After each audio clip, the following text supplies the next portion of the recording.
Renon goes left, finishes with the right. And on the deck, Lozano kicks it back out to Miko. Laban being defended by Escalante.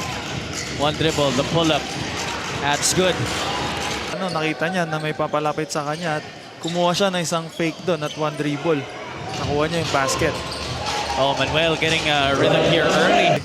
Tinirahan niya harap-harapan at nakita natin doon yung opensa nila eh. They go into that pinch post, that familiar triangle set for the Sea Lions. Manuel isolated at the elbow. That is pure para kay Brian Manuel. 35-25. Sapo.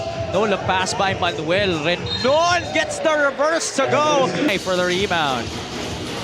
Vergara leans in. Side step is good. Oh, they get to tap it out. Offensive rebound here and the reset for the Patriots. Little off balance there, but they still get the pass to Ating scoring at naghahabol naman itong PWU. Edwin Antonio, able to finish with a left. PWU is only down by just 7 points here. Javi Palanya joined by former UCAL MVP. Side for the Sea Lions. Castorico, he wants 3 more. That's going to be a miss. Danganan goes inside. Antonio with the lefty layup. Atlante. Oh, but the Patriots give it up right away. That's going to be an easy 2 points para kay Rodel Renon.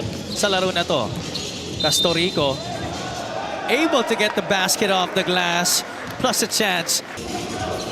Top scoring for the Patriots together with Jacob Danganan.